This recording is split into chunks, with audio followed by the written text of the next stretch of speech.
Estimados seguidores de la página, hoy día tenemos un invitado muy especial, don Fernando Jürgensen.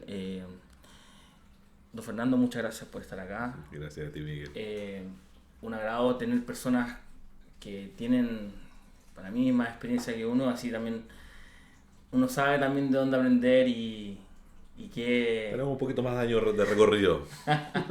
que la verdad es que sí, uno después empieza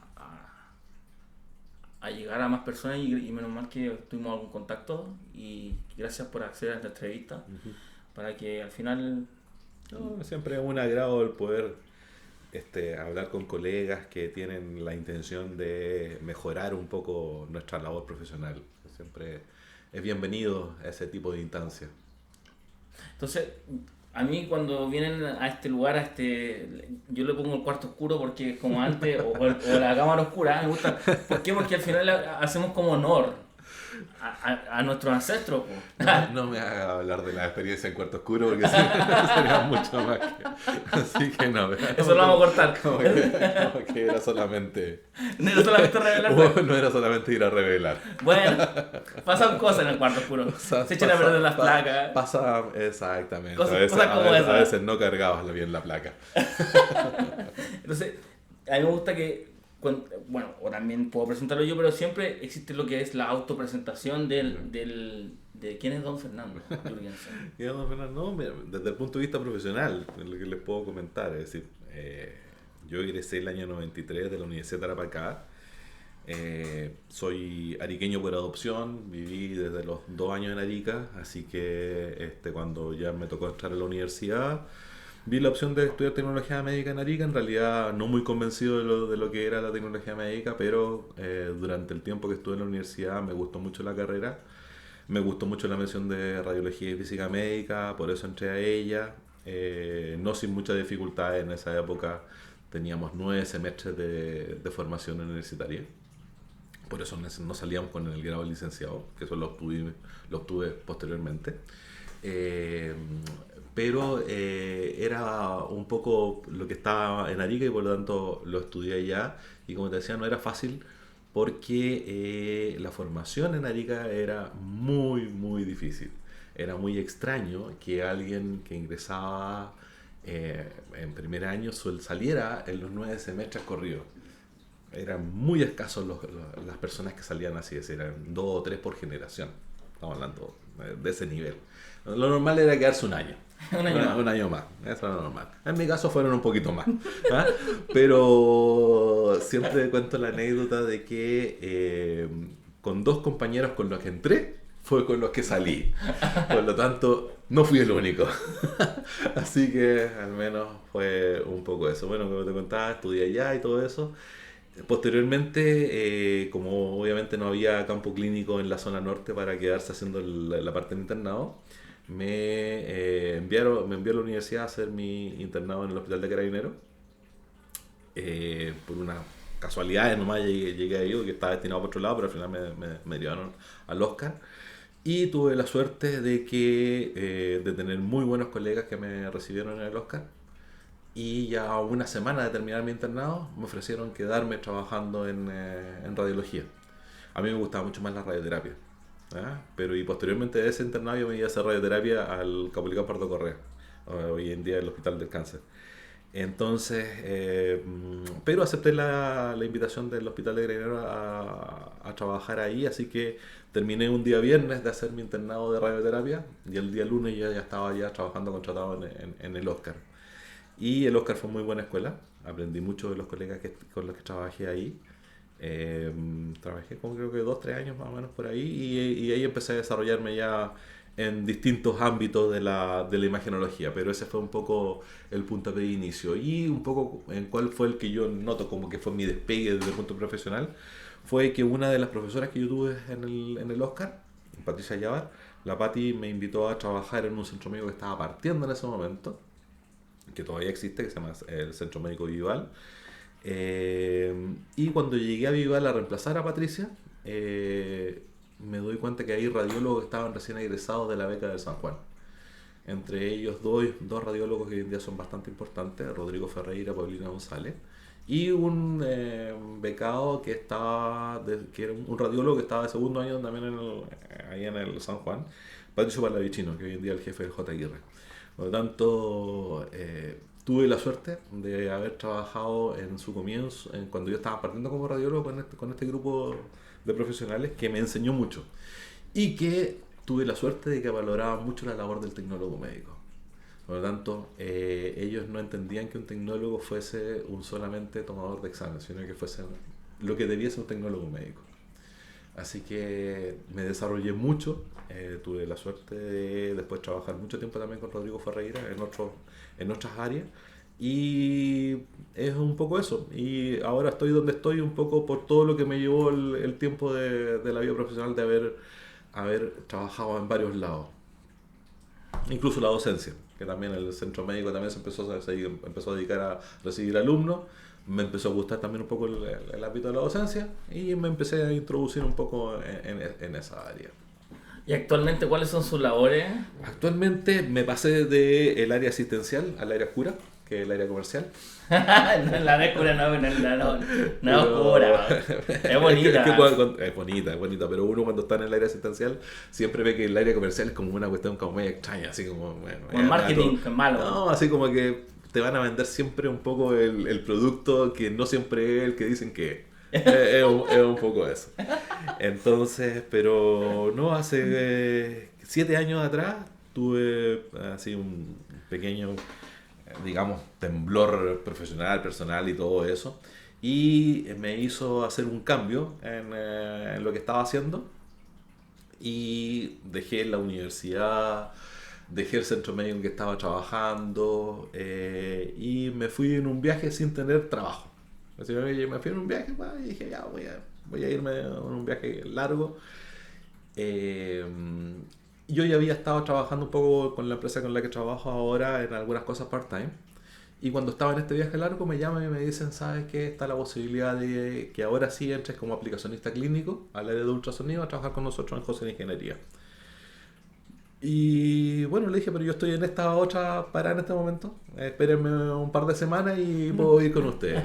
Y así fue como llegué a ser ahora, soy aplicacionista clínico de ultrasonido y de citometría ósea en José Ingeniería, que son distribuidores exclusivos de la marca General Electric Healthcare acá en Chile.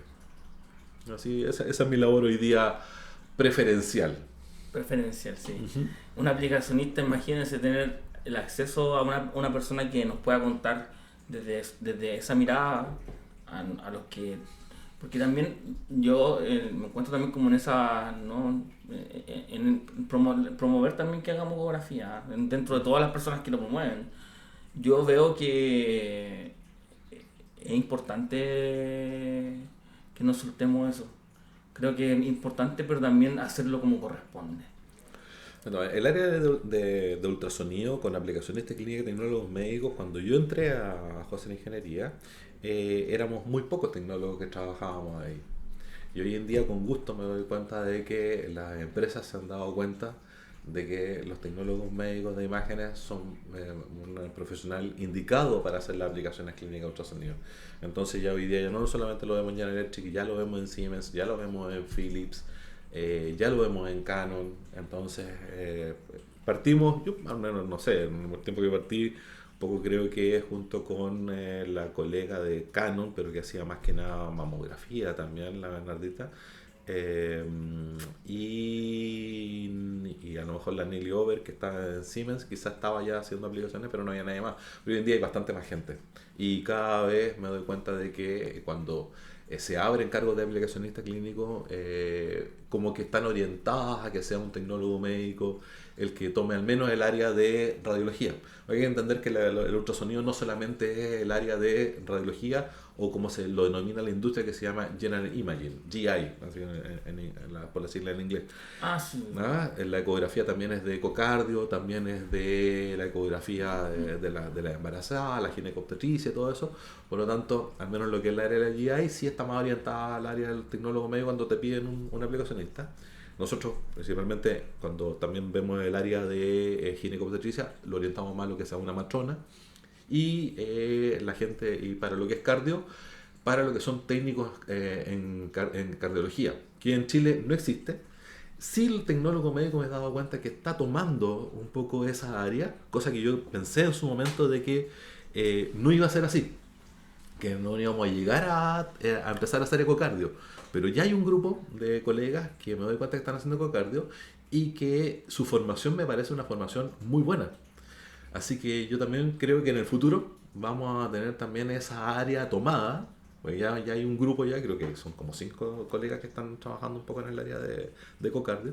Así que yo creo que es un poco cosa nomás de tiempo de que lleguemos también a introducirnos en el área de la ecocardiografía. Claro, a mí me gustaría copiar el modelo de Estados Unidos. Yo creo que nosotros tenemos que apuntar, si queremos apuntar a algo bueno, tenemos que apuntar a certificarnos.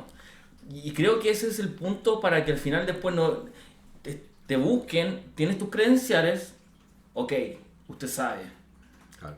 Lo que pasa es que ahí chocamos un poco con un muro que todavía está un poco infranqueable, que es que ¿cuáles son las entidades académicas que están como para acreditar?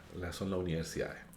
¿Ah? Y en las universidades, tecnología médica es una carrera casi habitualmente parte de la Facultad de Medicina. Por lo tanto, cuando tú expones de que quieres hacer algún tipo de educación continua, postítulo en la Facultad de Medicina, llegas a donde está el encargado académico del postítulo y todo esto, y se dice, ustedes están viendo un área que es por código sanitario parte del médico. Por lo tanto, llegamos hasta ahí. En su momento la Universidad del Desarrollo tuvo la particularidad de que pudo hacer diplomados para tecnólogos médicos. Sí. Lamentablemente no lo sigue haciendo, pero yo creo que desconozco el por qué no lo sigue haciendo. Pero yo lo vi como una puerta de entrada potente para poder validarnos. Y de por sí lo hicieron en el área de tecnólogos médicos de Doppler y tecnólogos médicos musculoesqueletistas. Y yo creo que es cosa de que alguna universidad se atreva y lo haga. Es decir, hoy en día ya es mucho lo que se habla de las listas de espera que hay a nivel público. Por lo tanto, la cantidad de horas que puede hacer un radiólogo en ultrasonido son muy pocas, porque su labor es muy amplia. Hay que entender que el radiólogo no solamente está para hacer ecografía, está para informar radiología, para informar tomografía, para informar resonancia, mamografía.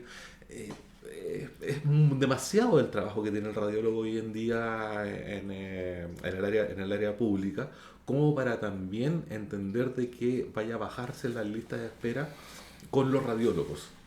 ¿Ya? Esto yo no lo hago así por quedar políticamente correcto con los radiólogos, de decirle que ellos trabajan poco. Es decir, yo entiendo por qué trabajan poco, yo estoy ahí en terreno y sé por qué hacen poca ecografía. Es porque no tienen mayor desarrollo, aparte de que en un turno de la mañana puedes sacar ¿cuánto? 20 exámenes. Entonces, ¿y la lista de espera cuánto es? Miles, lo que pasa es que es complicado ese tema, o sea, y la realidad, bueno, la realidad del país ahora y la que vamos a tener en los siguientes años va a seguir siendo la misma, el tema de la lista de espera por un examen que al final no demora tanto y que puede también salvarle la vida a una persona. De todas maneras. Tenemos que entrar a picar ahí. Claro, ¿no? Y cada institución cada hospital público hoy en día tiene sus prioridades. Es decir, si ellos ven que pueden sacar 300, 400 exámenes al mes, priorizan un poco los que afectan más la salud pública. Es decir, obviamente que la urgencia, un poco la ecografía mamaria, quizás la ecografía tiroidea, un poco la detección de cálculos vesiculares, ese tipo de cosas, pero hay cosas que quedan afuera, es decir, principalmente la ecografía musculoesquelética. Porque obviamente no es una urgencia para nadie que un paciente tenga un E15 o tenga un desgarro. No es para nadie una urgencia. Entonces te das cuenta de que en muchos lados se prioriza un poco lo que te puede sacar de la urgencia propiamente tal, pero no del que te puede hacer mejor salud para todos lados. Así que es un poco ese lo que yo veo de cómo podemos nosotros postularnos a poder ingresar al sistema público para poder apoyar esta labor profesional. Me llamó la atención el otro día, por otro motivo, me llegó la información de que cómo el ministerio había visto la cantidad de exámenes que podían hacer los médicos radiólogos y los tecnólogos médicos por hora dependiendo del examen que hacían. Y me metí a ese anexo, un anexo del anexo, y menos mal que estaba en internet disponible, y me doy cuenta que ya el ministerio nos puso cuántas ecografías los tecnólogos médicos podríamos hacer en el sistema público. Y nos pusieron que podíamos hacer 2 ecografías por hora. Así que yo lo encontré como un gran avance. No sé cómo se logró, no sé cómo llegamos a eso. Le damos las gracias a esa persona. De todas maneras, porque ya es ya tú puedes llegar a una dirección médica y decir, oye, un tecnólogo médico puede hacer ecografía en un sistema público. Sí, y aparte de, si el ministerio lo puso en su guía, es por algo, ya no han validado. Entonces es una forma de entrar. Hoy en día hay tecnólogos médicos trabajando en la atención primaria principalmente.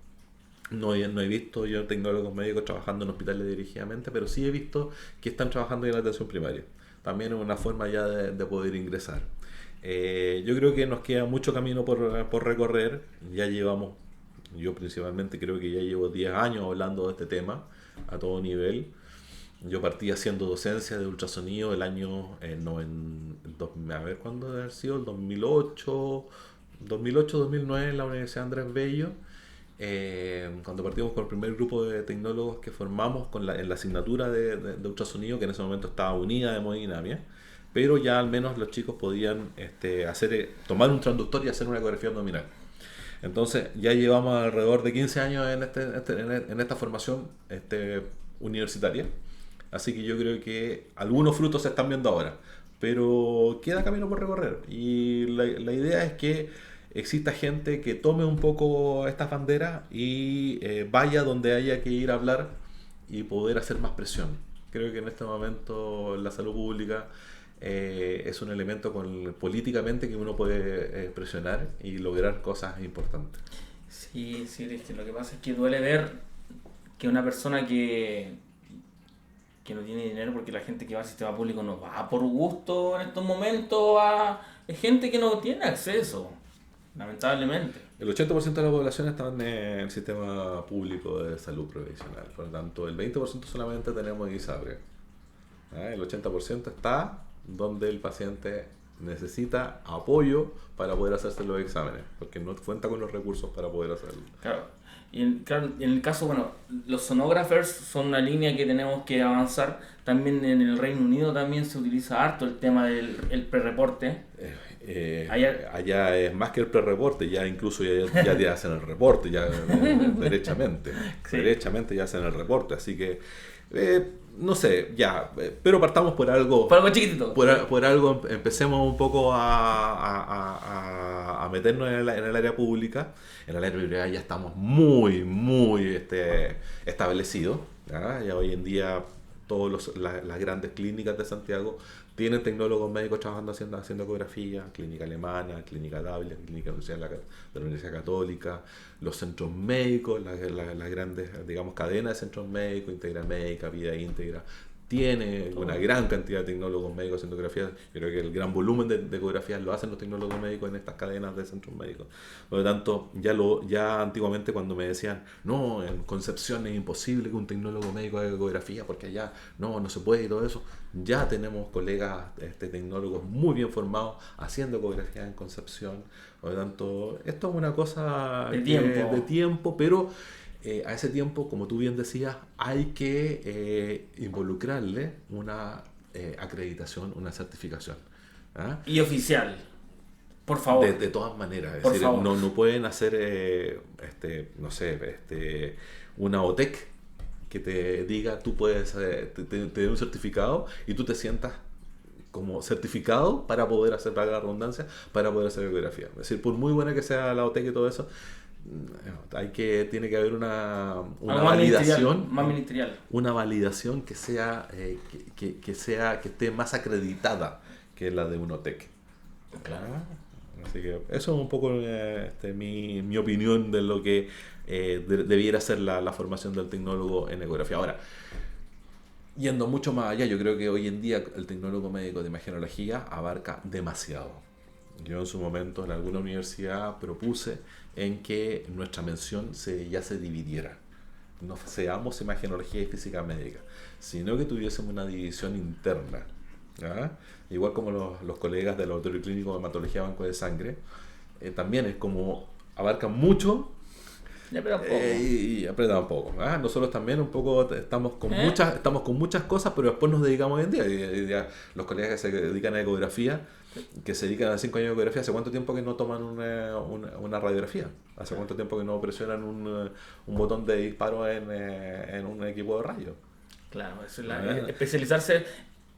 ¿Entiendes? Ya a lo que voy un poco de que estamos, si vas a aprender imagenología diagnóstica, ya, aprende imagenología diagnóstica, pero habría que separarlo un poco del colega de radioterapia, del colega que trabaja ahí. Y medicina nuclear. Es mi idea. Y de medicina nuclear. Medicina nuclear queda como híbrido, queda como un poquito allá y un poquito acá. Entonces, yo creo que nuestra mención ya debiera. Bueno, como te digo, yo lo propuse hace 7 años atrás en una universidad cuando me tocó hacer la nueva malla o estar a cargo un poco de la coordinación de la nueva malla.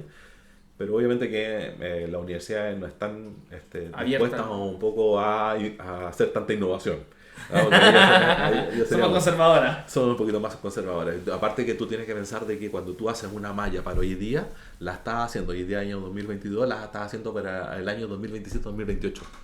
Sí. Entonces hay que pensar un poco eso. Y la mecanología, tal como la conocemos hoy en día, se ve que viene con muchos cambios.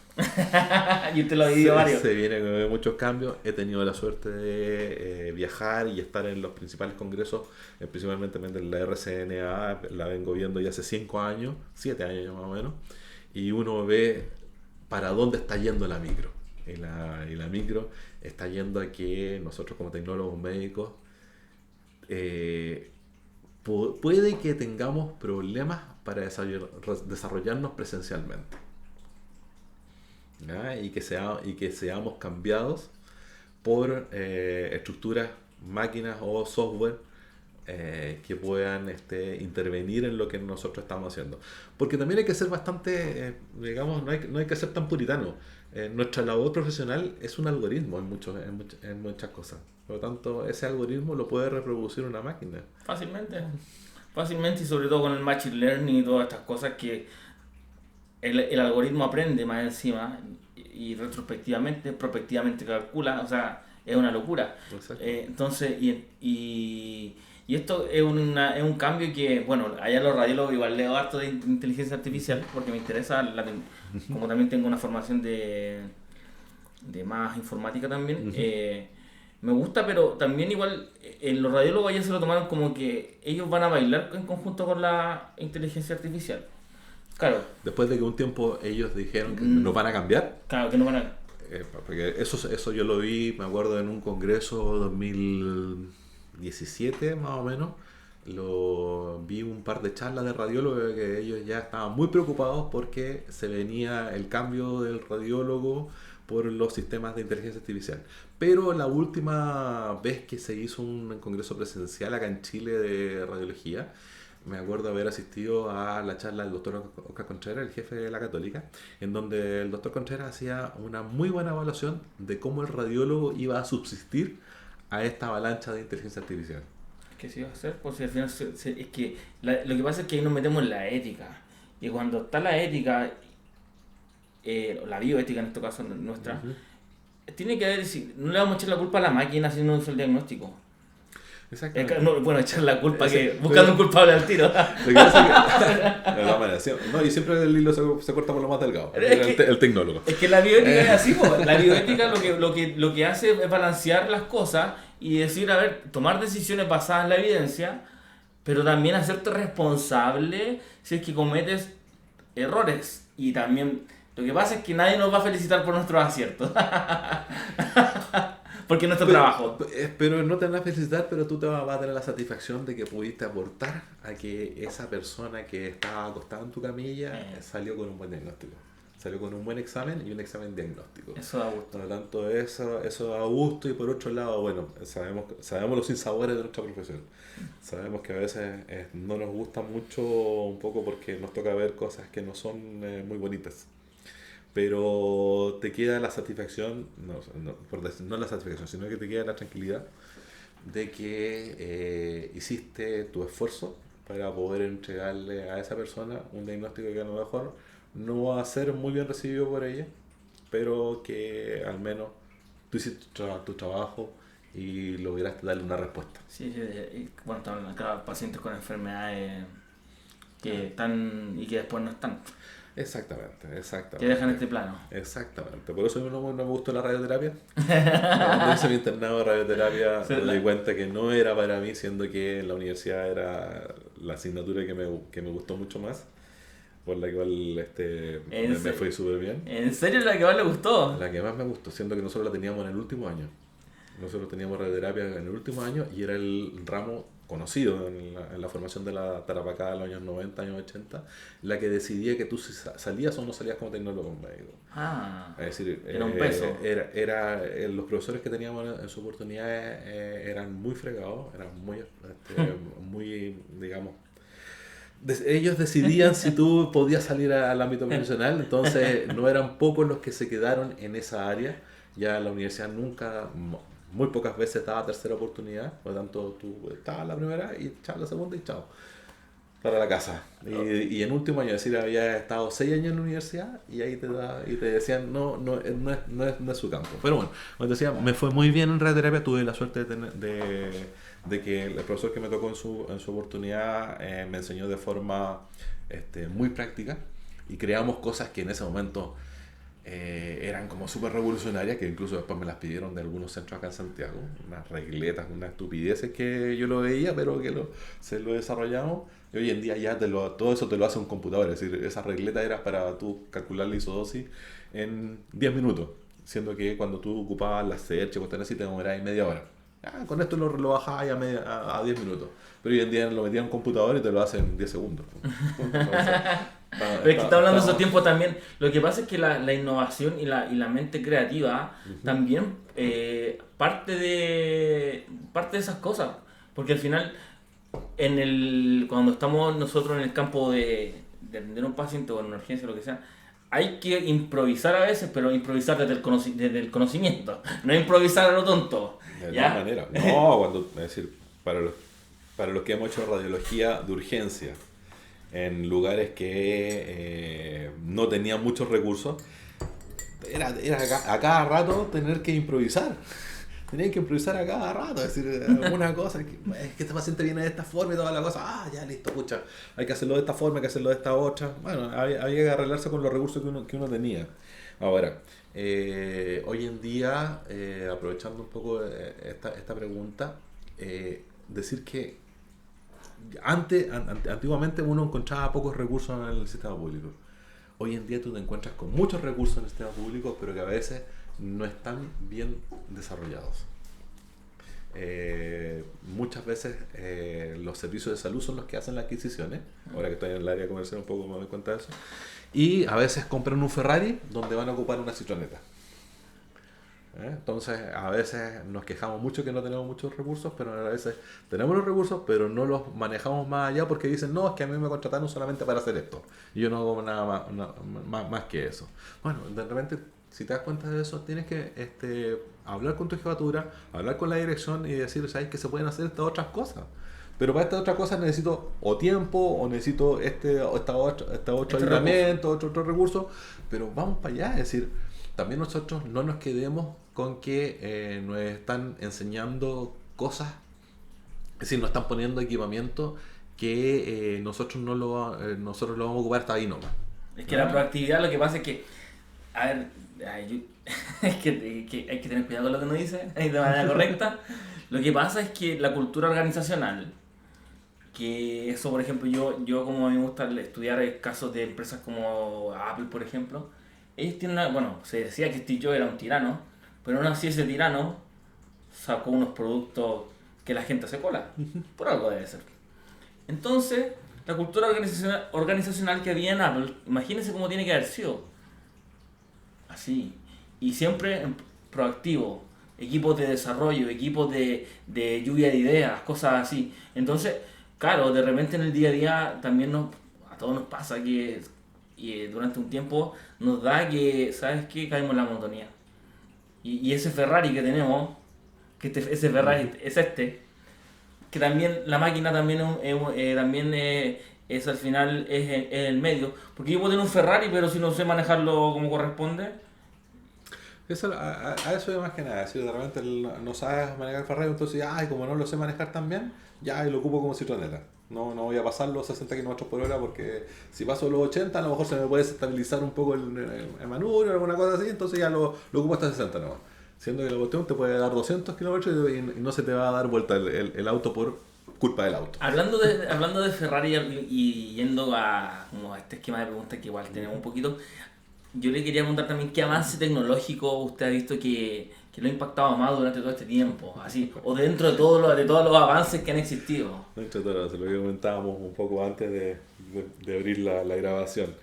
Sí, yo vengo de la época en que la tomografía computada era de cabeza y cuello, en que un cerebro sin contraste eran media hora. Entonces, cerebro sin y con contraste eran 50 minutos y tenía ya a un TENS inyectando el medio de contraste al interior de la sala y tú le ibas diciendo cómo iba inyectando el medio de contraste porque ibas en secuencia con secuencia. Cuando ibas llegando al polígono le decía ya, ahora mete el resto, entonces para poder pintar bien el polígono. Entonces, ¿entiendes? No, a mí he tenido bastante suerte. Como te decía, tuve la suerte de llegar a un lugar donde me enseñaron mucho y donde me aceptaron mucho y me validaron mucho como tecnólogo. Y por otro lado, también la suerte de haber visto esta evolución de la tomografía computada, en ese sentido, de la radiología, que pasamos primero yo aprendí en la universidad revelando en tambores. Nosotros tomábamos la radiografía, la sacábamos, la colocábamos en un atril y la colocábamos en los tambores y había que tomar la temperatura del revelador, ya, y hay una tabla y decía, ya, estábamos a 22 grados, ya, 22 grados significa 7 minutos de tiempo en el revelador. Te pasabas ahí toda una mañana revelando en cuarto oscuro bajo ese contexto, ¿me entendés? Entonces, bueno, de ahí pasamos a la reveladora automática. Después vinieron las multiloader, porque la reveladora automática igual tú necesitabas un camarero o alguien que pasara a la cámara oscura, sí, sacara la placa y la metiera a la reveladora, ¿no es cierto? Bueno, después pasamos a las multiloader. En la multiloader tú colocabas el chasis afuera en una cámara clara y la máquina, que era una máquina gigante, abría el chasis, sacaba la placa y la metía a la reveladora. Entonces, y después viene la radiología digital, un poco no directa, y después viene la radiología directa, la de FLAP. Entonces me ha tocado estar en todo este proceso, así que he tenido mucho. Como te digo, también en lo que es tomografía pasamos de esto de que nos demorábamos media hora en un cerebro, en unos equipos en los cuales tú habías apretando un botón, me acuerdo del CityMax 640 de General Electric. Si me dice, ¿cuál tú colocabas? ¿Qué vas a hacer? Un cerebro. Pum, apretabas una botoncito y decía cerebro. Ya. Los pies primero, la cabeza primero. Ya. Los pies en la cabeza primero. Ya. ¿Cortes de cuánto? Cortes de 5 o de 10, no había más. Ya. Cortes de 10 de 5 para empezar un poquito en la fosa posterior y después te pasas a 10. Ya. ¿Cuánto KB? ¿Cuánto miliamperes? Era una secuencia así algorítmica. Y esa era la forma que teníamos de trabajar. Hoy en día tú ya tenés todo preseteado, entonces llegáis tu protocolo nomás, colocáis cerebro, pum, y el equipo lo hace solo. Sí. La inyectora gatilla automáticamente la inyección. Ha pasado mucho. En resonancia, si bien es cierto, nunca fue un área en la cual me desarrollé profesionalmente porque como venía, que me gustaba mucho la tomografía y la encontraba mucho más dinámica la tomografía, nunca entré al área de la resonancia, aparte de conocer un poco la física nomás. Y llegué un poco al ultrasonido porque, como te decía, con estos radiólogos, ellos venían con también una formación bastante americana. Y bueno, donde están los sonografistas allá, entonces decían, oye, ustedes son los mejores para hacer ecografía. Entonces ahí entré un poquito al área de ecografía. Entonces me ha tocado ver desarrollos desde que los primeros transductores lineales para hacer músculo esquelético tenían 7,5 MHz. Es decir, hoy en día tú con 7,5 MHz, con suerte te sirve para hacer Doppler de extremidad inferior. Hoy en día ya no es para ser parte de nada, sino que porque necesitáis penetración ahí, no necesitáis ver el músculo y nada de eso. Pero con ese transductor hacíamos hombros, hacíamos muñecas, hacíamos codos. Hoy en día ya tienes transductores que están llegando con un footprint de 5 centímetros, más o menos 24 MHz. Y ya para el desarrollo de varias industrias, incluso la industria salmonera, un poco ahí que te necesita ver unas cosas muy especiales, hacen ahí para determinar el sexo. Tienen transductores de hasta 50 MHz. Increíble. Increíble, sí. Acá hay una doctora, la doctora Jimena Borsman, que ella se dedica a piel principalmente. Bueno, la doctora Borsman tiene uno de estos equipos en que tiene transductores de alto, pero un poco porque ella le hace al folículo piloso. Un poco del cabello, un poco le hace ahí la ecografía y la determinación. Entonces, pero te das cuenta, me ha tocado un poco la suerte de ver toda esta evolución que ha tenido la imagenología. Y con cuál yo creo que estamos todavía por ver mucha evolución. Yo soy de la idea de la industria ya lo debe tener desarrollado. Yo creo que no lo ha producido porque ha invertido tanto en el desarrollo que tenemos hoy en día de las máquinas que no puede lanzar productos al mercado que para poder que el producto que está actual no tenga las ganancias que ellos pensaron que iban a tener. No pueden saltarse. Claro, lo que pasa es que eso es la obsolescencia programada. Exactamente. Entonces ellos dicen, no, yo este equipo lo voy a lanzar en 10 años más, porque en 10 años más yo voy a tener pagado todo lo que invertí en lo que estoy hoy en día produciendo. Pero yo creo que va a llegar el momento en el cual uno se puede meter un poco a cómo la industria ve el futuro, yo creo que lo tienen ya desarrollado, en que tú te colocas frente a un espejo y te hagas un diagnóstico total. Va a ser así, es decir, va a haber algún tipo de rayo, algún tipo de longitud de onda que va a interactuar con tu cuerpo y que va a poder decirle a una máquina qué es lo que tú tienes. ¿Cómo te sientes? Parece como algo extraterrestre, pero va a ser así. Va a ser así, yo creo que sí, es así. Es decir, cuando pensábamos que nosotros íbamos a tener una cámara con la cual nos íbamos a poder comunicar con nuestros parientes que estaban a miles de kilómetros hacia afuera. Es decir, siempre pensábamos que tenía que tener casi un estudio de televisión, con unas cámaras gigantes, con unos televisores gigantes para poder transmitir la imagen. Y hoy en día te metís con cualquier aplicación y tienes comunicación de video con tus familiares. Entonces, la tecnología nos va a llevar en un momento a que la salud sea vista desde ese punto de vista. Es decir, el paciente va a estar en su casa y va a poder hacer un diagnóstico de qué siente en su momento. Claro. Igual, eso también igual lo hablamos con el profe Marco, que eso igual deshumaniza un poco la atención, pero también en algunos casos, por ejemplo, de países como África y esos países así, que están lamentablemente más complicados que nosotros, es necesario. Claro, ¿no? Y aparte de que es la evolución que va a tener la humanidad. Si la humanidad va a tender a esta deshumanización. A la singularización nos vamos a hacer. Pero va para allá, es decir, nosotros vamos a llegar a un punto en el cual las máquinas van a hacer muchas cosas de nuestra vida. ¿Sí? Ya hacen bastante y ya van a hacer mucho más allá. Pero bueno, hoy en día lo que sí estoy bastante involucrado y he encontrado un nicho que me atrae en este momento y que estoy un poco desarrollando bastante, es la densitometría ósea. La densitometría ósea, que era un tema yo llegué a la densitometría ósea porque en el centro que yo trabajaba hubo un problema con unos exámenes, allá lo hacían unos auxiliares, paramédicos, en su momento, hace 20 años atrás, hubo un problema con un examen y la gerencia me pidió que me metiera en el densitómetro óseo y yo no tenía idea de densitometría ósea. Nada, con suerte sabía qué era un densitómetro óseo, para lo que servía.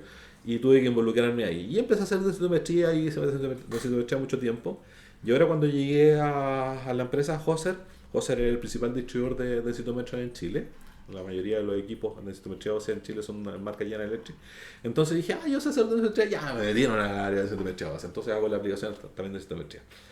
Pero me he dado cuenta que en Chile la hacemos de una forma tan artesanal que llega a dar susto de repente como se hace en muchos lados. Entonces, hoy en día trato de al menos que mis aplicaciones que hago en esa área, los colegas entienden digamos, el potencial que tiene el examen Ya no hay que verlo tan como que la máquina hace todo. Claro, porque yo lo que vi es que el paciente uno lo deja sentado y lo deja ahí. Uno lo acuesta, hace la columna, hace la cadera y Sí. listo. Y el equipo hace la evaluación y todo eso. No. Esa es como la idea que lamentablemente que existe y que el radiólogo que compra los equipos o el médico que compra los equipos lo tiene. Entonces dice, oye, si lo puedo hacer y el informe lo va a emitir automáticamente el equipo y todo eso. No, para nada. La instrumentación ósea es un área que puede ser catalogada a la par como una tomografía computada, como una resonancia magnética. Es decir, tú necesitas validar el examen, necesitas saber si está bien hecho, si el equipo está haciendo una buena ejecución de la evaluación. Tú como mente pensante, tecnólogo médico, necesitas estar muy involucrado en eso. Más allá de cómo se obtiene la imagen, sino que en el resultado que te entrega el equipo. Y ver qué sacar, qué poner, qué adicionar, qué parte del cuerpo adicionar muchas veces. Un poco no solamente quedarte con la columna con la cadera, a veces tienes que hacer antebrazo, a veces tienes que hacer columna. Añade más sensibilidad. Es que añades más información a eso que tú obtuviste. Y bien en una columna, cuando hoy en día tú das una evaluación desde la L1 hasta la L4, muchas veces tú tienes que ver si esa evaluación tiene que involucrar esas 4 vértebras. Muchas veces tú tienes que sacar vértebras, el equipo las involucra todas, pero muchas veces tú tienes que sacar vértebras para poder hacer una buena validación. Y sabemos muy bien, todo lo que manejamos imagenología, de que nosotros no somos perfectos, por lo tanto tenemos vértebras transicionales. El equipo lo toma de una forma, pero no siempre es como lo tiene que tomar. Claro. Ustedes tienen la suerte hoy en día que cuando hacen una tomografía computada de columna, hacen toda la columna y listo, y la mandan completa. No. En el momento nosotros cuando pasábamos tomografía computada, teníamos que ir espacio vertebral por espacio vertebral y teníamos que ir angulando el equipo, el gantry, espacio por espacio. Y para más remate teníamos que identificar las vértebras, y cuando teníamos transicionales, dependía mucho del radiólogo que tocaba, cómo identificabas la vértebra. Es decir, si tú veías que la vértebra L5 a ellos les parecía muchas veces sacra, tenías que repetir el examen completo. Porque no te decían, no, esa no es L5, esa es S1. Pero ¿cómo? Si no, y uno veía la transición, no, es que mira, está esta característica morfológica, entonces no, esa es una sacra, no es lumbar.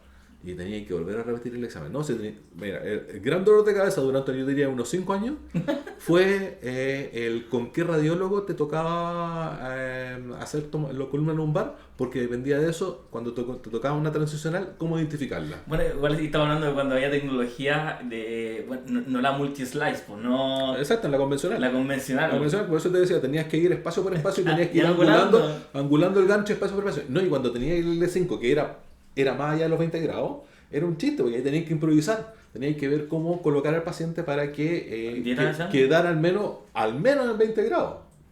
Muchas veces el paciente tenía 30, 35 grados. Entonces tú no tenías posibilidad, entonces pasabas vértebra, disco, vértebra. Entonces no se veía el disco completo. Y sabemos que es un lugar donde hay mucha patología, por lo tanto necesitabas pasar lo más paralelo posible al disco intervertebral, y a veces no se podía, pero anda a hacerle entender al compadre que estaba informando de que no estaba eso. Bueno, como te decía, yo la suerte que tuve un poco cuando partí era que con los radiólogos con los que partí trabajando, ellos en su formación los metían 6 meses a tomar radiografía. Ni entendían para entender el proceso. Ya. Entonces tú no podías engrupirlo. No le podíais decir, no, es que esta hueá se movió, no, es que este paciente venía demasiado artrósico, no. No, ellos saben. Ellos sabían. Claro, porque en general, bueno, en realidad todos los exámenes son operador dependiente. De todas maneras, y todavía lo sigue siendo. Y lo van a seguir siendo. El tema es que la radiología y los rayos, bueno, de todas las cosas que me gustan, aparte de la eco, que ahora que me gusta más, los rayos son como mi amor platónico. Pero sí, el rayo nunca hay que dejarlo, siempre le digo a todos los chicos, el rayo nunca lo dejen. El amor platónico es nuestro amor, el primer amor. Lo que pasa es que se lo ve como que es tan básico, y como que no, yo hago resonancia, ¿no? Entonces el rayo es el pariente pobre, ¿no? Es que yo hago PET-CT, ¿no? Claro. Entonces, no, la radiología fue con lo que partimos y con lo que no hay que dejar de hacer. En su momento estuvimos a punto de perderlo por habernos dedicado más a la tomografía, a empezar la resonancia. Entonces hubo un déficit más o menos importante de tecnólogos médicos en el área de radiodiagnóstico, y ahí empezaron entonces los institutos a a formar profesionales no universitarios en esa área. Ahora, después las universidades empezaron a sacar muchas más generaciones y ya, se evitó un poco esa situación. Pero en su momento, el porque empezamos a dejar el radiodiagnóstico, se dio la posibilidad de que el instituto empezaran a abrir y a formar profesionales no universitarios en el área de radiodiagnóstico. Se abrió el espacio, claro. Y en realidad dejarlo fue un error eso. Por eso te digo, fue un error y hoy en día todavía seguimos manteniendo eso. En algunos lugares, que lo que pasa es que, bueno, esto vamos al código sanitario, no hay, porque el código sanitario no dice nada al respecto. Entonces, yo no estoy en contra para nada de los técnicos en radiodiagnóstico. Por sí, yo cuando partí había un déficit gigante de tecnólogos médicos en radiodiagnóstico. Por lo tanto, habían dos universidades solamente que sacaban la formación, que era Arica y La Chile, acá en Santiago. ¿Y por qué Arica lo sacaba? Porque Arica había sido Universidad de Chile, sede Arica. Y por eso que quedó la mención en Arica. Entonces eran las dos, y la Valparaíso, que en su momento lo tuvo, la había sacado. Entonces salíamos alrededor de 15 tecnólogos de imágenes por año, como máximo. Hay un déficit, claro. Como máximo. Hoy en día una universidad te saca 30. Sí. Y tenemos cuántas universidades, pero bueno. Entonces, yo me formé con TENS, con auxiliares paramédicos que me enseñaron a tomar radiografía. Y yo trabajé siendo jefe de ellos en muchos lados y les tengo mucha estima, mucho aprecio. Pero ya con la cantidad de tecnólogos que están saliendo de la universidad, es un área que tú no tienes que mirar en menos. Es un área que debieras tomar, es un área que tú lo tienes un poco en los SAR, es un área que no hay que dejar el SAR. Hay que hacer presencia en los SAR, porque hay que hacer presencia a todo nivel de la salud pública. Claro. ¿Ah? En los SAR. Y el SAR es tan importante como un hospital de alta especialización. Claro. Es tan importante como un hospital de alta especialización. Yo en el SAR, puedo decir que el SAR a mí me hizo crecer un montón, porque estoy con pacientes con hallazgos críticos, también no tan agudos, entonces tenemos que aprender. Y aparte, tú ese paciente que tienes con un diagnóstico crítico, tú estás haciendo el apoyo al equipo médico para que ese paciente sea tomado en cuenta como un paciente que necesita atención urgente. No pasas por la validación de un radiólogo. Que también, ojo, que en el contexto de urgencia se entiende, sí, porque lo necesito en minutos. Pero por eso te digo, es decir, en ese sentido, entonces, por eso hay que ponerle atención a lo que son la atención en los SAR. La atención en los SAR es donde saca a relucir tu profesionalismo. Claro. ¿Ah? No solamente el tomador del examen, sino que el tomador del examen es el que analiza la imagen y el que tiene una opinión diagnóstica de la imagen. Claro, ahí... Claro. A mí me formaron un poco, como decía, con la suerte que tuve, que yo cuando hacía tomografía computada, yo colocaba mi impresión de lo que había visto en el examen. Entonces después el radiólogo me decía, sí, ¿sabéis que estoy de acuerdo contigo? No estoy de acuerdo contigo, mira, tenía esto otro.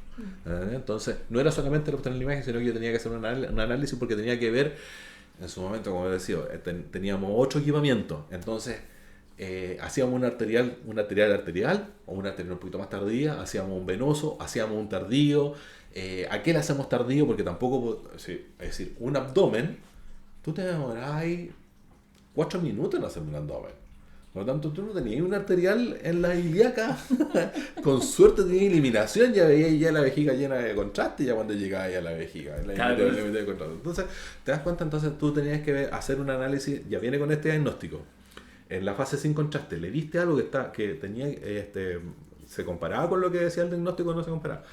Entonces hacer un arterial que parte desde craneal hacia cefálico, no, tengo que hacer de cefálico hacia arriba porque tengo que ver más un poco cómo se ve abajo. ¿Entiendes? Entonces eran nuestros tiempos. Hoy en día tú gatilláis y todos gatillan arterial, venoso, tardío. ¡Pum! Y es como el protocolo que meten en todo lado y con eso te aseguráis. Otra pregunta, sí. ¿Extraña algún procedimiento que realizaba antes? Algo que le gustaba harto. No, es decir, aparte de todo. Tú extrañas la adrenalina. Aunque no creas, aunque no se crea, uno extraña un poquito la adrenalina. Claro, ahora mi labor es un poco el apoyar el cómo se ocupa el equipamiento y cómo sacarle el mejor provecho al equipamiento al que yo hago la demostración o hago la aplicación clínica, derechamente. Pero en esa función te das cuenta que de repente hay casos en los cuales a ti te gustaría meter más mano. ¿Ah? ¿Por qué? Porque te gusta un poquito más. A mí, yo era como muy adrenalínico en su momento, me gustaba mucho el trabajar en urgencia, trabajé mucho tiempo haciendo turno, estando al pie del cañón en la urgencia. Me gustaba, como te comentaba, mucho la tomografía computada, me gusta mucho más la tomografía computada que el ultrasonido. El mundo me llevó el ultrasonido, pero a mí si me dan a elegir, yo vuelvo a la tomografía computada con gusto. Pero es un poco eso, el estar más en el día a día, estar un poco en la parte asistencial, el poder apoyar un poco más ahí. Claro, ahora mi labor profesional un poco me lo impide por los tiempos que tengo, casi no tengo mucho tiempo disponible como para poder hacerlo. Aparte que también ahí se produce un conflicto un poco muchas veces porque se empieza a ocupar otras marcas, ¿no? Cosas como esas, un poco también se producen algunos conflictos al respecto. Hay que cuidar también, exactamente. Pero no, yo creo que ya me quedé en esta área, ya va a ser difícil volver al área asistencial. Creo que lo puedo compatibilizar esta área con el área académica, con la docencia, pero ya lamentablemente tengo que ya dejar ir a la parte asistencial. Hay que soltar. Exactamente, hay que verlo como eso, que uno ya evolucionó y ya eso es una parte difícil de volver. ¿Y actualmente sigue haciendo clase? Solamente cuando me invitan. Solamente cuando me invitan. Es decir, tengo compañeros, colegas, amigos de distintas universidades que a veces me piden alguna charla en específico. Como te decía, hoy en día me he metido mucho más en el área de la densitometría ósea. Estoy un poquito acreditado en esa área con organismos externos. Lamentablemente en Chile no existen organismos que te acrediten como densitometrista clínico. Sí lo hay en Colombia y entonces tuve la suerte de contactar con la gente de allá. Entonces estoy acreditado por el ACOM como densitometrista clínico. Así que me dedico un poco a eso, a hacer clases un poco dirigidas en el área de densitometría ósea o en alguna cosa que tenga que ver con... Que me soliciten de ultrasonido, cosas como esas. Escáner también puede hacer en todo caso. Con escáner lo hicimos en su momento, pero ya también un poco tengo que volver a tomar el ritmo. En su momento hicimos clases con tu mentor, con David Puyó, con David y con Matías cuando partimos un poco en la Diego Portales. Hacíamos el grupo de tomografía computada, de las clases de tomografía computada. Pero ahí te das cuenta, mi participación era ahí un poco solamente con la tomografía básica, porque ya estaba bastante avanzada. Entonces ya no... Tendría que volver un poco pero se vuelve. A trabajar. Pero se vuelve. Sí, no sé, de que se vuelve, se vuelve. De por sí, bueno, en la empresa estamos haciendo la aplicación de tomografía computada, así que en una de esas me meto a los cursos de tomografía computada y empiezo a hacer la aplicación de tomografía computada. Yo creo que sí, yo creo que aparte usted ya rodó por ese camino. Y me imagino, ¿cuántos años estuvo haciendo usted tomografía? Tomografía, pucha. A ver, yo partí cuando salí de la universidad, pues en el 94 ya hacía tomografía. Tuve la suerte de que en Carabineros compraron un tomógrafo, el primer tomógrafo del hospital de Carabineros. Y yo era como el computín del grupo, pues era el más cabro chico, y como en ese tiempo era el Pentium 3. Ese era los computadores tope de línea. Los 386. Exactamente, el 386. Y aparte pasamos al 486, entonces yo como lo manejaba y llegó el tomógrafo, mi jefa me dijo, bueno, tú hazte cargo un poco el turno en la tarde del escáner. Y me mandaron a aprender escáner, más allá del cabeza y cuello donde yo he hecho en mi formación. Así que imagínate, desde el año 94 que empecé a hacer tomografía computada hasta el 2015 que dejé de hacer asistencial. 19 años. 19 años haciendo tomografía. O sea, vio la evolución de todo. Vi la evolución y tuve la suerte de que me llevaban muchas veces los radiólogos con los que trabajaba a echar a andar tomógrafos computados de algunos hospitales, cosas como esa. Entonces me decían, ya, vamos a comprar un tomógrafo a este lado, tú parte unos 2 años, forma a la gente y después nos vamos a otro lado y hacemos como lo mismo. Y así estuvimos como 6, 8 años armando equipos, enseñando tomografía en distintos lados, echando a andar equipos. Aplicacionista.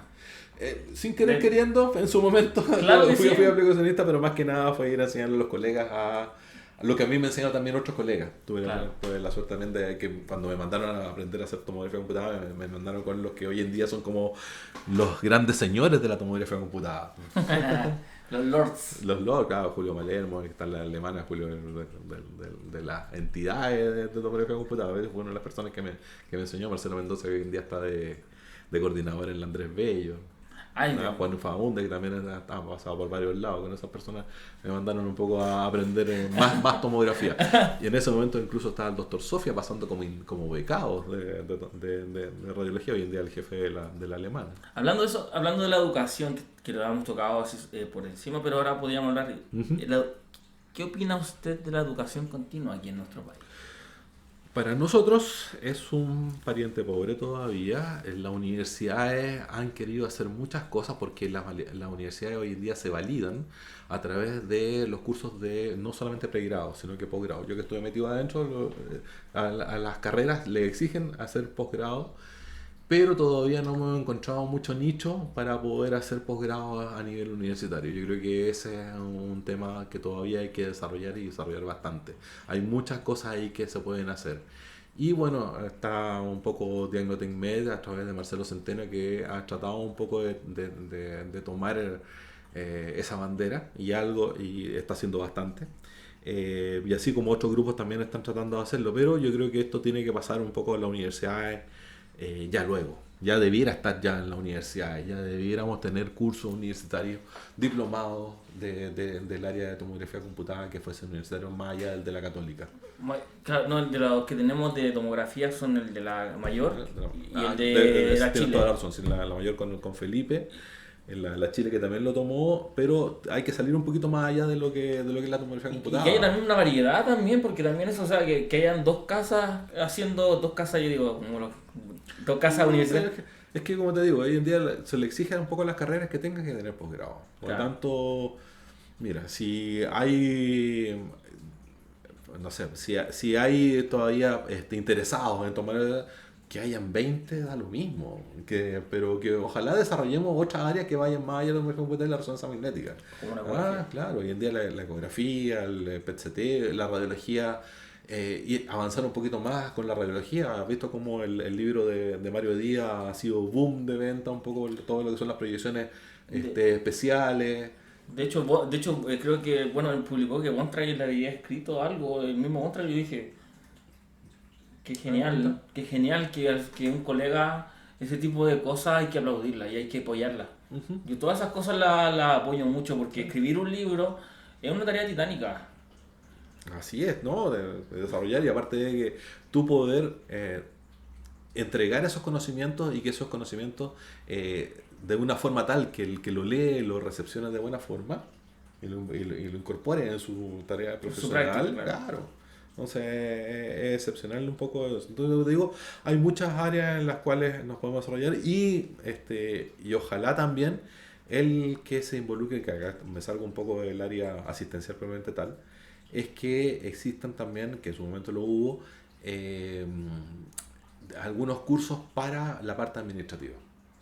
Es decir, también nosotros dejamos que otras profesiones tomen el área administrativa de los servicios de imagenología.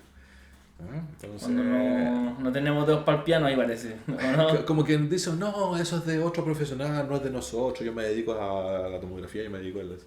Y después cuando tienen los problemas de que se calculan mal los turnos, de que te mandan a hacer cosas que no tienen por qué mandarte a hacer, o cosas como esas, y porque es desconocimiento un poco de lo que donde las papas queman, del área ahí, de la práctica en sí, te das cuenta de que los tecnólogos es un área que hemos ido dejando. Y los que lo han tomado, no pocas veces lo hacen compartiendo su tiempo con la asistencial. Y compartiendo, es decir, estoy 6 horas en asistencial y 2 horas administrativo. Claro. Es No. que igual de pronto algunos trabajos no lo dejan también. Pero eso no, sí, Claro, por eso no hay flexibilidad. sí, no hay flexibilidad. Entonces es un área que debiéramos tomar y debiéramos perfeccionarnos a través de hacer. En su momento había un magíster en la Católica que lo tomó mucha gente y que hoy en día son jefes de servicio y que lo hacen muy bien. Un poco porque obtuvieron la herramienta para poder desarrollar sus servicios de mejor manera. ¿Estás hablando de magíster de informática médica? No, de magíster organizacional de un servicio de mecanología. Ah, No, y lo tomaron preferentemente radiólogo, pero hubo un grupo de tecnólogos que se atrevió y se metió. también lo tomó. Claro, sí, esto era para profesionales universitarios. Claro. No decía que tenía que ser médico. Falta todavía, entonces. Y lo tomaron algunos tecnólogos y lo hacen bastante bien en los servicios que ahora están desarrollándose. La verdad es que, claro, o sea, el tema de la educación continua es el talón de Aquiles de, yo creo, de todos nosotros, porque todos los días tenemos que estar estudiando. De todos los tecnólogos, pero mira, los kinesiólogos hoy en día se especializan muchísimo, tienen muchos postítulos. Yo trabajo mucho con kinesiólogos que están desarrollando en el área de ecografía. Y no porque quieran, y porque en algún momento leí en las redes sociales de que por qué a los kinesiólogos se los dejaba hacer ecografía y a los tecnólogos no. Bueno. Pero no se entendía por qué el kinesiólogo estaba haciendo ecografía. El kinesiólogo, un poco, entendamos, el kinesiólogo está aprendiendo ecografía porque ellos hacen sus tratamientos de forma ecoguiada, es decir, ellos no hacen un diagnóstico propiamente tal, sino lo que hacen es discriminar estructura anatómica a través de la ecografía y poder hacer su tratamiento de forma dirigida en el músculo que está lesionado. Es decir, lo que es punción seca, lo que es electrólisis. Sí. Antiguamente solamente ellos palpaban y colocaban la aguja y más. Hoy en día no. Hoy en un ecógrafo determinan bien el punto y hacen mucho mejor mejor tratamiento y mejor seguimiento del tratamiento que están haciendo. Igual hay una delgada línea ahí que... No, porque ellos no se meten en nuestra área. Yo creo que la primera línea va a estar el traumatólogo. Ya. El traumatólogo se empieza a hacer ecografía, sí. Pero como tú sabes, código médico no dice que tiene que ser un radiólogo que hace la ecografía, sino que tiene que ser un médico. Así que ahí hay otra cosa. Las enfermeras tienen cualquier cantidad de educación continua. Sí. Las matronas también hoy en día, las matronas subieron a ser súper bien. Hoy en día están validadas por el ministerio para hacer ecografía de primer trimestre. La de primer trimestre, ellas están validadas y por eso que la mayoría de los SAR compra ecógrafos no guiados hacia la imagenología general, sino que guiados hacia el diagnóstico gineco-obstétrico. Claro, la ecografía reproductiva. Exactamente, entonces, o bien un poco a la guaguita que están en su evolución del primer trimestre. Y hay diplomados que los lidera el doctor Guerra de la Universidad Austral, casi todos, y hoy en día la Universidad de los Andes también tiene el diplomado de ecografía para matronas. ¿Y no tenemos el de nosotros? ¿Cuándo vamos a tener el de nosotros? Por eso te digo que se metieron un poquito a través de eso, a través de que podían ser un aporte en los SAR. La salud pública en Chile es una de las mejores salud públicas del mundo. A veces la miramos menos, pero en realidad la salud pública de Chile es una de las mejores salud públicas por la cantidad que libera a los hospitales de alta complejidad.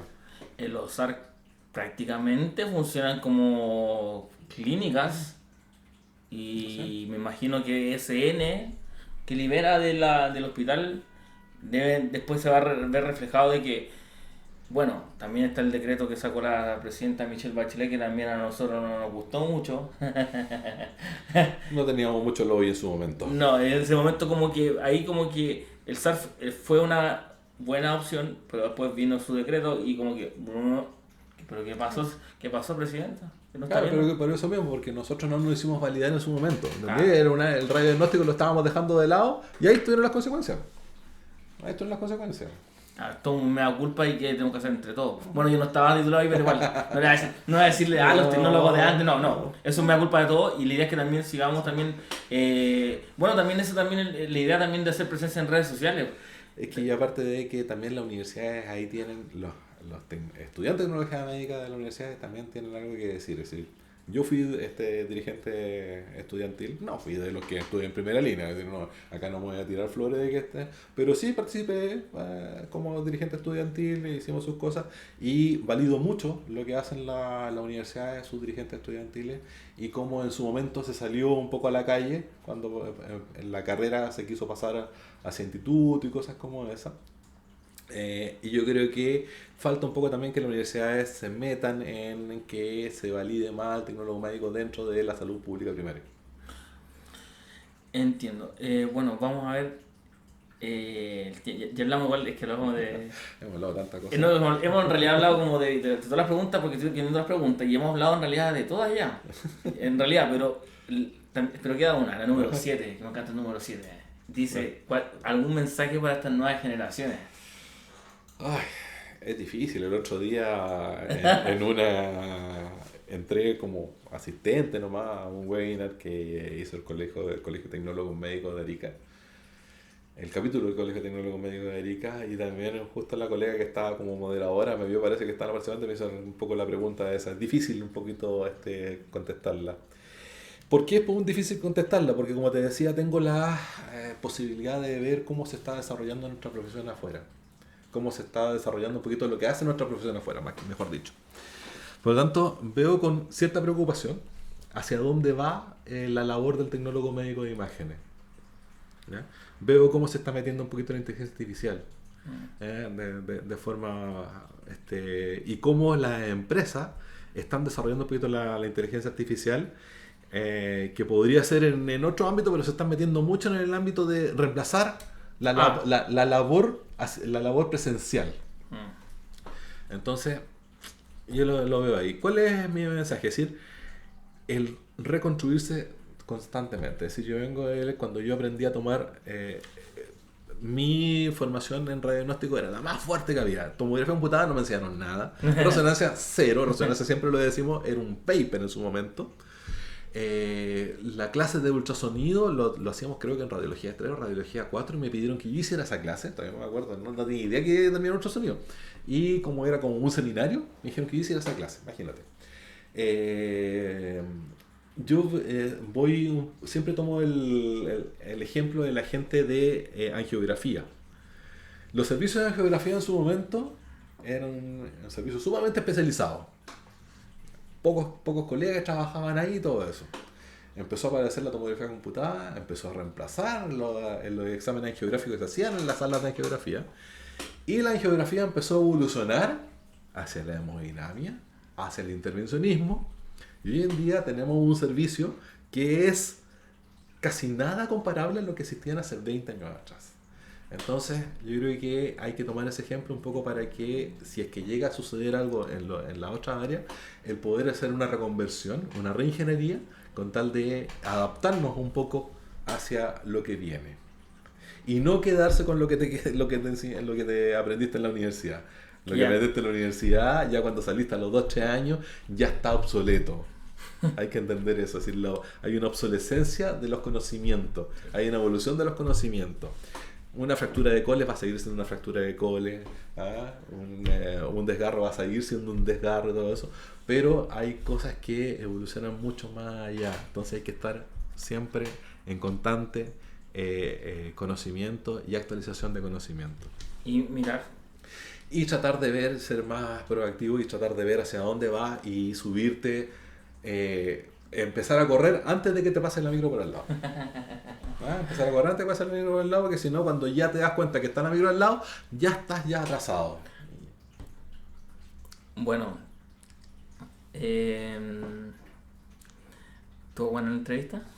Le doy las gracias por haber venido. Un gusto. Espero que tengamos más instancias de conversar y nada, el mensaje que nos dejó acá don Fernando, ya pueden ver ustedes el calibre que tiene y a lo que nos invita y nos desafía desde el lado de avanzar y hacernos valer, ¿cierto? Por supuesto con humildad y sin pasar a llevar a nadie, porque no es nuestra intención. No hay que hacer pasar a llevar a nadie, pero sí como profesionales, tecnólogos médicos, tenemos que hacer presente que somos tecnólogos médicos. Entonces, primero que todo, presentarnos que somos tecnólogos médicos cuando vamos a hacer un examen. No tener susto ni miedo a decir que un tecnólogo médico va a hacer el examen. Claro. Hay que sentirse orgulloso. Hay que sentirse súper orgulloso de eso. Y no porque uno ocupa muchas veces un delantal blanco, sentirse que es uno más que un tecnólogo médico. Un tecnólogo médico es un tecnólogo médico y es un profesional que tiene mucho que hacer en la salud. Sí, yo creo que por ahí vamos y bueno, esperar que todo avance para bien siempre y en nuestra carrera, y esta también es la idea de esta entrevista, de impulsar también y que se motiven de alguna manera y que entiendan que lo que se viene puede cambiar nuestro rumbo, porque si bien la educación que hemos tenido, la educación es una inversión siempre, ¿para qué? Para tener una realización como ser humano, ¿cierto? Obviamente que por consecuencia viene ese papel que llamamos dinero, que puede tener una relación con él, ya sea positiva o negativa, porque también hay varias cosas que van dependiendo de persona a persona, pero siempre va a haber esa retribución, yo encuentro, cuando se hacen las cosas bien, Obviamente. tanto Obviamente. personal como en el plano físico. Ujú. Que no sé, pues, que todos anhelamos, no sé, tener una casa y esas cosas, pero Ah, o sea, son cosas que con el tiempo... viajar. Viajar Viajar. también, cosas como esa que al final, pues, a mí me gusta tener libros y estudiar. Y bueno, y así que ya saben, el profesor aplicacionista, don Fernando, le damos las gracias por haber Gracias a estado ti, acá. Miguel. Muy entretenida esta entrevista. Gracias. Vamos.